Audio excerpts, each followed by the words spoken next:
She's listening. She's like, yeah. Of course. Okay. So we finished up with the axial skeleton yesterday. Today we are going to get into the appendicular skeleton. We will get a new assignment today, but the new assignment won't be due until next week. So the skull coloring and labeling will be due Friday.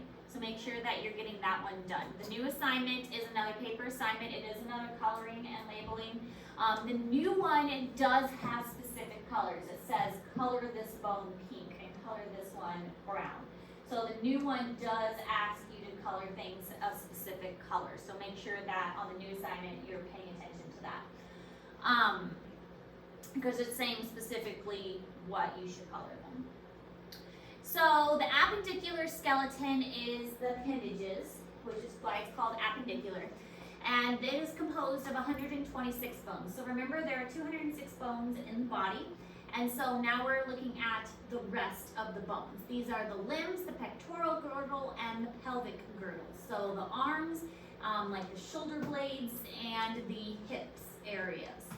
So 126 bones altogether. Now, just like we saw with the axial skeleton, we're going to have like very few notes to actually write down and a whole lot of notes that are in Google Classroom for you.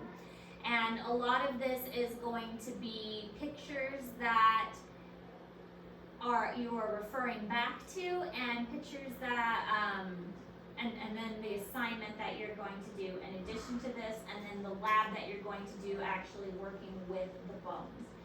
So, again, it's one of those things where it's more, I'm going to try and give you helpful hints and tips and tricks to remember the bones, but it's not just learning the bones. There are going to be parts of the bones you have to learn as well. So it's not just learning the bones themselves. There are parts to the bones in addition to the bones that you need to learn.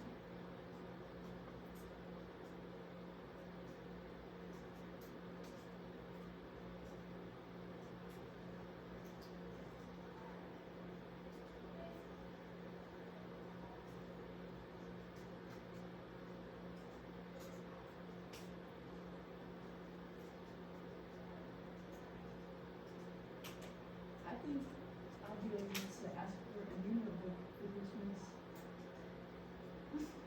I feel proud. This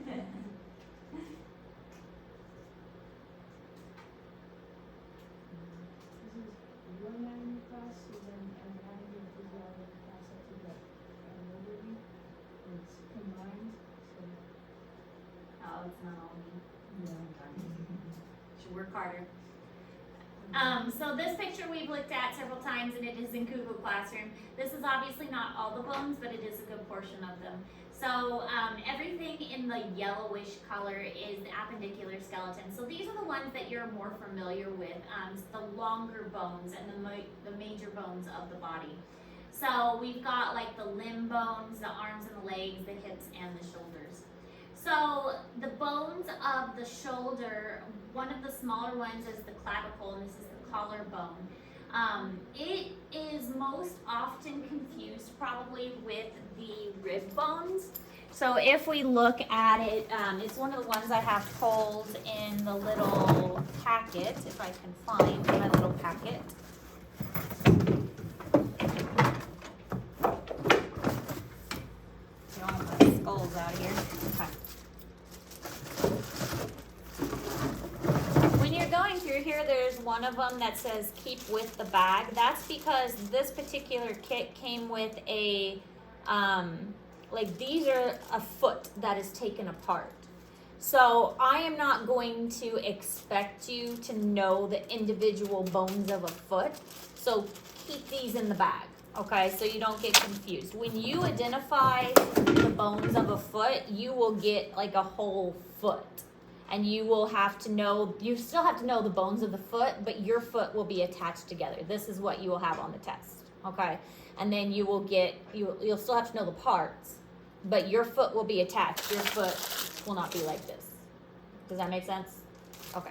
So you. Why they don't make 3D skeleton. You will still need to know the parts, but you will get a foot. This is Miss Ayers. That's all right, no problem. Bye. All right, so, like this one is what I was looking for. So the clavicle, or the collarbone, is kind of an S shape. So it's very small, and oftentimes it's confused with the ribs. So we've got the ribs in a different bag. And the ribs are kind of smaller, and they're more curved, and they're also longer. So really the only one you're gonna get this confused with is a rib, but you can definitely see that this clavicle is shorter and it's more S-shaped, and the ribs are more C-shaped. So that's really the only one you're gonna get it confused with is a rib. A lot of times people will look at the collarbone and think it's a rib, but the ribs are definitely more C-shaped, and the clavicle is more kind of an S-shaped. So especially some of these smaller ribs, here's an example of a smaller rib. You can see how that might get confusing because this is one of the free ribs that are floating, the floating ribs. So again, C-shaped, more of an S curvy shaped, okay? But that's one of the main differences between that. All right, so the parts of the arm. We have the scapula. The scapula is pretty easy to distinguish. It is a flat bone. And really the scapula, the only thing it might be confused with is the hip bone, which is called the coccyx. But the scapula, it is much flatter, the shoulder blade. And then the hip bone has this nice curvy part where the hip fits. This is called the acetabulum. And so this hip part here is definitely a distinguishing characteristic, and it's much bigger. So really that's the only two pieces that would really get confused.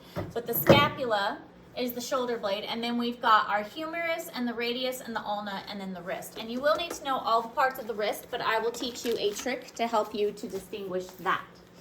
So clavicle we talked about, and then the scapula we talked about, but you will need to know the parts of the scapula as well. So don't just skip over the scapula. You will need to know the spine, the acromion process, the coracoid process, and the glenoid cavity. The spine is pretty easy to identify, so you've got the big ridge that comes off, and you find that big ridge, the biggest ridge on there, and you follow that ridge up, and that ridge is going to lead to the acromion process. So find that big ridge, and that leads to the acromion process. Okay, so follow that up. That's your acromion process. Then the curvy part that's underneath, so here's the spine, acromion process. The curvy part that's underneath is the coracoid process, so not the acromion. Spine leads to the acromion. The other part is the coracoid process, and that's right next to the glenoid cavity. The glenoid cavity is where the humerus is going to sit, all right? So the coracoid is right next to the glenoid cavity. Coracoid, glenoid cavity, spine. The spine leads to the acromion process. So find the spine, that leads to the acromion process. Glenoid cavity right next to the coracoid process, okay? That's kind of how you orient it. Spine leads to the acromion process. Glenoid cavity is where the humerus sits, and then that's going to lead to the coracoid process. So you will need to know these parts, not just the scapula. You'll need to know the parts as well as the scapula, okay?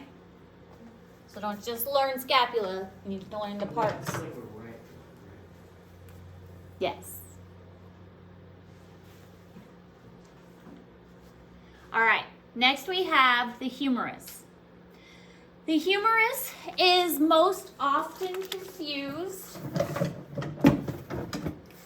with the femur because they both have the little ball, because they're a ball and socket joint, because they make a rotational movement like a ball and socket joint would. So these are the two that often get confused. humerus, femur. That was pretty humorous. Yeah, it's pretty humorous. Ha ha. So, besides from the obvious size difference, the kneecap is a good giveaway. Okay, so the kneecap has the two kind of bulges, the condyles, and it has a bigger head for the femur. The femur is the largest bone in the body. Humerus has more kind of projections down here because the elbow, this is the elbow part, is more complicated. It does more swiveling and rotation. I mean, yes, it bends, but it does more swiveling than the knee does. The knee doesn't swivel as much. The knee just usually bends like a knee, okay? So the knee is much more straightforward in its action. And so the hip also has a more defined head. So that's how you can look at this and say, okay, this is more complicated. That's got to be a humerus because there's more going on there. And that's how you can look at this and say, okay, this just goes one way. So that's just got to be a knee because a knee shouldn't be twisty. You should not twist your knee. Knee should not be twisty. So if we're going back to just the humerus. Now you'll notice that we've got these condyles and these epicondyles and tubercles and things like that. So you do need to know these as well. You don't need to know, well, you do need to know that this is the humerus, but you need to know more than that. We need to know the greater and lesser tubercles. So we've got the greater tubercle and the lesser tubercle. First of all, you can usually tell which is the epicondyle and the trochlear because of the way that the head is pointing. So you see, if you hold it like this, the head points this way, okay? That way is medial. So whichever way the head points, it's pointing toward the medial. So you look right away, doesn't matter which way you hold it. The head points toward the medial. The head points toward the medial. So this way is the medial epicondyle. You hold it this way, the head's still pointing toward the medial. Doesn't matter, the head's always pointing toward the medial. Does that make sense? Okay, so this way is always going to be the medial epicondyle. The trochlea is always going to be this really pointy one. So this really pointy one is always going to be next to the medial epicondyle. So we've got a really pointy one next to the trochlea, which is right next to our medial epicondyle. Does that help? Okay. And then we've got our greater and our lesser tubercle. Greater is the bigger one, lesser is right next to that. Greater and lesser tubercle. Okay, so humerus, medial epicondyle, head's always pointing toward the medial, and then the trochlea is the really pointy one. So if this is the medial epicondyle, what do you think this one is? It's not medial, it's lateral. So this is the lateral epicondyle. Medial, lateral. Humerus.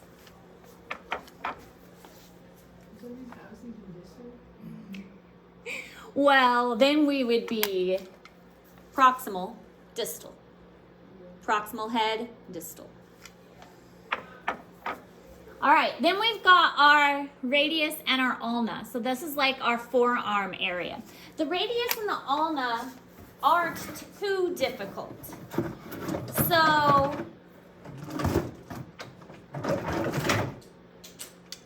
they are often confused with the tibia and the fibula. So radius and ulna, tibia and fibula. So those are the ones that often get confused here. Radius, ulna, tibia, and fibula.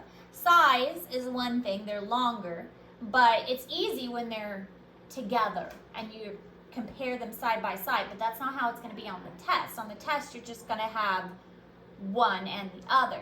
So you're not going to be able to compare them. On the test, you're just going to have one individual. So here's how you can tell them apart individually.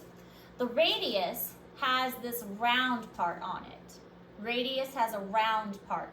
That's because it's going to pivot. So it has this round part that allows for pivoting. So radius has this round part for pivoting. So radius also has a radial tuberosity, which is right here. and a radiostyloid process, which is down here. Radial styloid process, radial tuberosity. Another way to remember the radius is always on the thumb side. So radius is on the thumb side. Ulna is on the pinky side. A lot of times people remember it as PU, pinky ulna, PU, pinky ulna. So pinky is on the ulna side, PU. The ulna, I always remember it that it makes a U shape here. The ulna has a U shape. So this is called the olecranon. The olecranon is this groove, and that's kind of what fits into the elbow. So it kind of like locks into here. I don't think these bones are actually made correctly, so I don't think it's actually gonna lock in there, but that's where it would fit. Yeah, it's not the most fancy of sets. It was the cheapest set I could find, but we need skeleton Lego sets. we need a skeleton Lego set, but I got the cheapest one I could find. I was thinking budget. But it should fit here, and it should do this. And you can look on that skeleton to see how it should fit. But the olecranon process is the part that makes our elbow bend, and then this one will fit next to it and pivot. And that's how the this will adjoin to the wrist. And then we have the ulnar styloid process, which is the little pointy part right there. So PU, ulna is on the pinky side, and then the radius is on the thumb side. And when we rotate our hand, that is the rotation. We've still got the radius on this side. It's rotating, and they're basically like twisting over each other when we rotate. Our forearm twists over each other. So these kind of twist.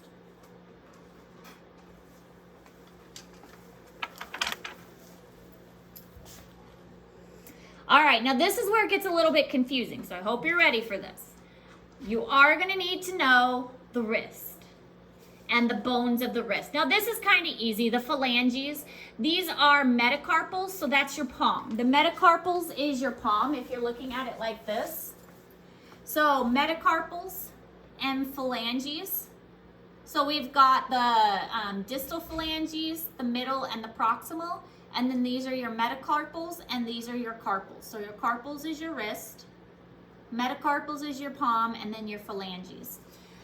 But you are expected to know the individual bones of the wrist. So let's go, we're gonna look at a better picture a little bit closer up. But I have come up with a technique that works. And you will be able to learn the bones of the wrist too. And here is my technique, okay? Trapezium, scaphoid, lunate, triquetrum, pisiform, hamate, capitate, trapezoid. Those are the bones. And here's my saying. Try some lovely tarts, please have candy too. Okay? It's not a bad saying, right? Not so bad. Try some lovely tarts, please have candy too. Trapezoid, scaphoid, lunate, triquetrum, pisiform, hamate, capitate, trapezoid. Okay? Try some lovely tarts, please have candy too. And I'll show you how this works in a moment. Because it looks like Gretchen's writing my saying down. Because it's a good saying. Came up with this myself. I'm very proud of it. You should. I'm very proud of my saying. I'm going to find my hand. Okay. Because this will work. You will get it right every time.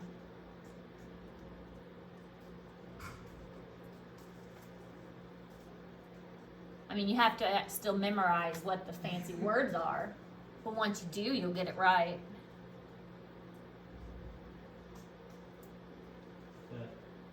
Do you have like worksheets that we could do to like balloon sheets? I mean, the coloring and labeling one will help when we get to that. I think there might be a review worksheet too.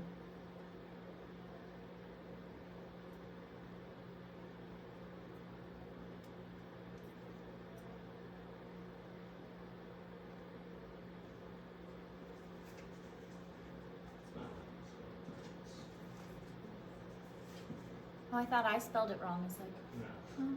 it's right. No, I put tars instead. Tars. Try some lovely tars.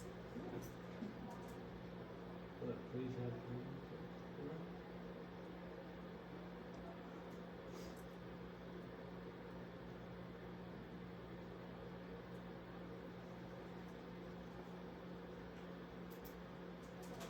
So what I do when I have trouble remembering something is I take a step back and I'm like, okay, what can I do to remember this better? How can I remember this? And I do this all the time. It doesn't matter what I'm trying to remember. If it's a person's name, it's like, okay, how can I remember their name? What can I do to remember their name? Okay, that person has glasses. Their name has 2 D's in their name. Okay, 2 D's look like glasses. That's how I'm gonna remember their name. It doesn't matter. So this is how I remembered this. Try some lovely tarts, please have candy too. Now, the way that you can do this, start at the thumb, okay? Always start at the thumb. And then go down and around. Down and around. Try some lovely tarts, please have candy too. Okay? So starting at the thumb every time. Try some lovely tarts, please have candy too. It doesn't matter which way the hand is facing. If you always start at the thumb, it doesn't matter which way the hand is facing. And if you always go down and around, you're always gonna get it, okay? But I will say when you're using these models, be careful. The pisiform is often fused to the hamate, or sorry, the triquetrum. The pisiform is really tiny and they often fuse it to the triquetrum. So this one, you can see the pisiform right here and it's not fused, but sometimes on these models, they fuse them together. So you have to be careful because sometimes that pisiform is fused on there. So that one you have to kind of watch out for. So on this one, if we're starting at the thumb, this is the trapezoid. Then we've got scaphoid, and we've got lunate, triquetrum, pisiform, hamate, capitate, trapezoid. Starting at the thumb, go down and around. Every single time you'll get it right. You can do it backwards. Try some lovely tarts. Just don't forget the pisiform over here. Please have candy too. You'll get it right every single time. Start at the thumb, go down and around. Okay? Not so bad. I mean, you still have to learn the big words. Start at the thumb, go down and around. Just don't forget at the pinky and the pisiform. That one likes to hide. Okay?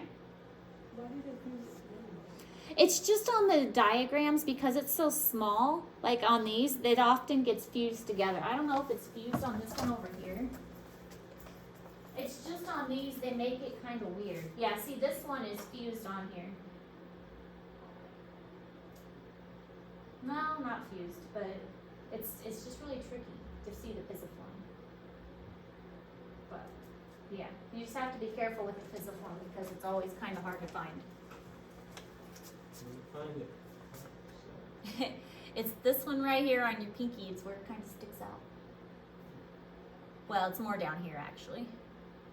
Because up here is your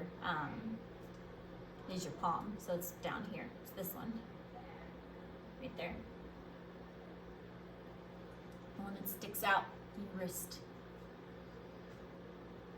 Alright, we good?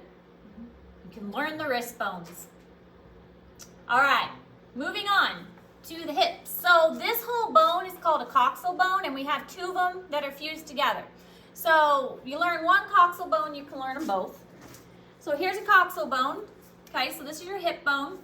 And the coxal bone is joined by a pubic symphysis. And this whole area is called a pubic arch. And then we have the sacrum and the coccyx, which we learned about with the axial skeleton, because this is the axial skeleton. Then the coxal bone is 3 bones fused together. So we've got the ilium, the ischium, and the pubis. So we have the iliac crest, and the sacroiliac joint, because that's where the sacrum and the iliac kind of join together, the sacrum and the iliac.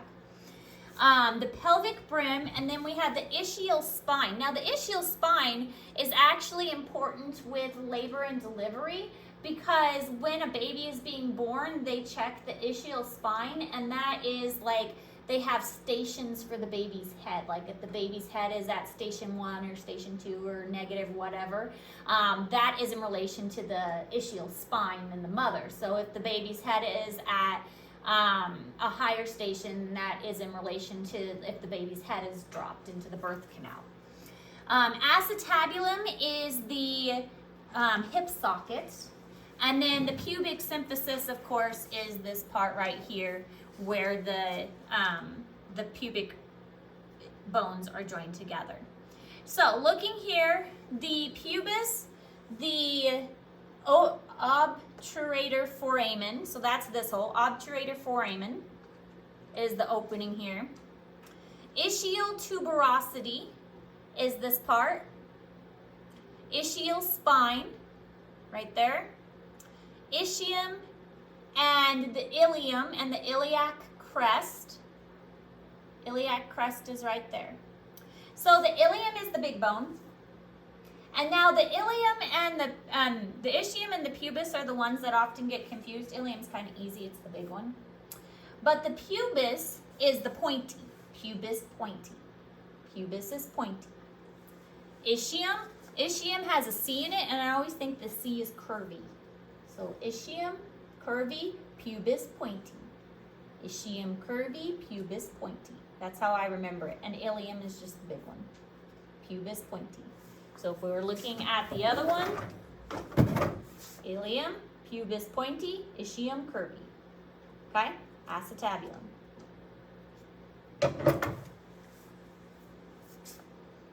Obturator foramen.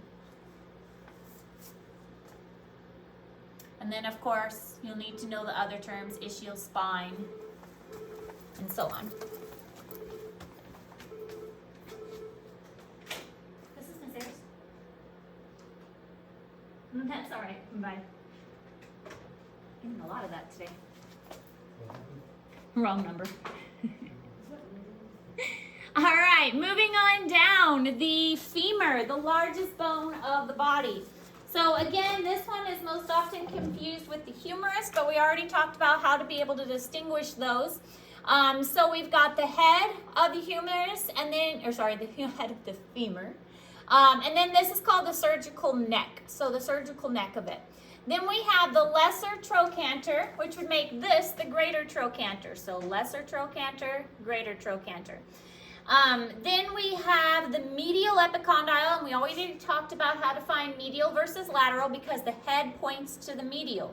So the head pointing to the medial, doesn't matter which way you turn it, the head is going to point to the medial. So head's pointing this way, makes this the medial, which automatically makes this the lateral epicondyle.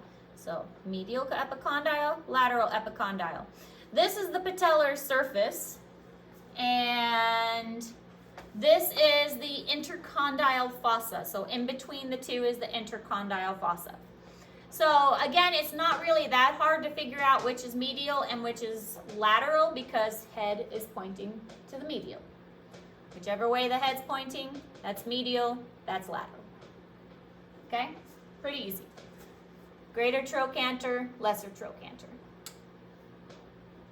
And I think that's it. Surgical neck, intercondyle fossas in the back, patellar surface. And then patella, of course, it's in my little bag. Looks like that. Looks like a kneecap.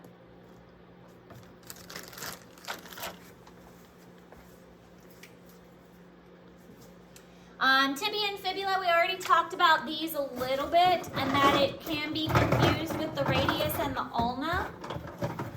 And tibia, I always think it looks like a table because it's really flat on top. So I think the tibia looks like a table. That's how I remember it. It's what the, it's very thick because that's what the leg rests on. So the tibia and the femur articulate. So tibia and femur articulate together. And so I think it looks like a table. That's how I That remember it. looks like a torch. Or a torch, tibia torch. However you remember it works. If you remember it as torch, whatever works. The fibula, I always think of it as it's fibbing because it's in the leg. You would think it should be a big bone because it's in the leg, and so you think it should be big. And so a fib, it's fibbing that it's big. It's telling a fib because it's supposed to be big, but it's not. It's actually quite little. So it's fibbing that it's big. So it's telling fib, so it's a little one, it's a little bone instead. So the fibula is actually quite small. That's how I remember it. The fibula is fibbing because it's actually a small bone when I think it should be big. So there are several other things you need to know. The medial malleus. Really, the medial malleus is easy to identify because it's the only weird part at the bottom. It's this pointy part at the bottom. The rest looks kind of normal. You just got this weird thing sticking out. So that's the medial malleus. Then you have a lateral malleus. Again, the weird part sticking out down here, that's the lateral malleus. Medial malleus, lateral malleus. At the top, you've got the lateral condyle and the medial condyle. Well, the weird part is the medial malleus, so that makes this the medial condyle. Medial malleus, medial condyle. Weird part at the bottom is the medial. This is also medial. So that makes this lateral condyle. And this is the intercondyle eminence. I don't know why they call it eminence, but I don't know, look kind of like a crown. And when the king is crowned, it's like your eminence. That's kind of how I think of it. Like when you go up to a king, you're like, yes, your eminence, whatever. So that's kind of like how I think of it. I know it's kind of a stretch, but whatever works. Tibial tuberosity here on the front. I think that's it. Medial malleus, lateral condyle, medial condyle. So medial, lateral. Fibula, because it's fibbing, because it's supposed to be big and it's not. Tibia, because it looks like a table or a torch. Okay. All right, now on to the foot. The foot, I think, is much easier than the hand. I think the hand is harder because they're all kind of small. I think the foot is easier because they all look different, at least. And so with the foot, the calcaneus, I think is pretty easy to remember because calluses, you get calluses on your heel. So calcaneus, calluses. So this is your heel bone. You get calluses on your heel. So calcaneus, calluses. Talus is right above that. That one, I never really figured out a word for or a way to remember it. So I just always remember is talus above the callus. Talus is above the callus. Cuboid, it looks like a cube. So that one is this one right here. It looks kind of cubish. Navicular, it looks kind of like a nickel. So navicular, I think of nickel.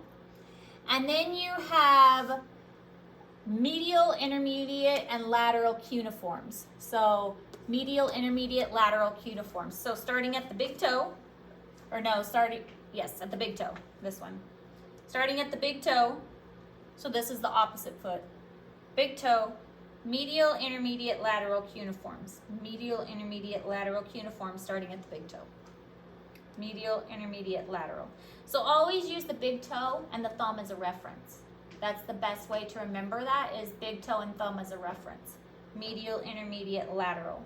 And so navicular and cuboid. So I got these backwards on this model because I was looking at the wrong foot. So this is the navicular and this one's the cuboid. Navicular, nickel, flat like a nickel. Cuboid, cube. Talus, above the callus. Talus above the callus. And calcaneus. So yeah, and then these are metatarsals and then phalanges. So the foot, I think, is always a little easier than the wrist. And then that's it. Appendicular skeleton. Not so bad. Not as bad as the skull. I think the skull's harder. I think muscles are worse. Muscles are way worse. All right. Questions? No? Okay, I'll go ahead and give you the bone coloring and labeling, but I do want you to focus on the skulls first because that one is due Friday. Bone coloring and labeling is not due until next week. So definitely focus on the skull coloring and labeling first. Bone coloring and labeling not due till next week. Questions? Okay, go ahead and get to work.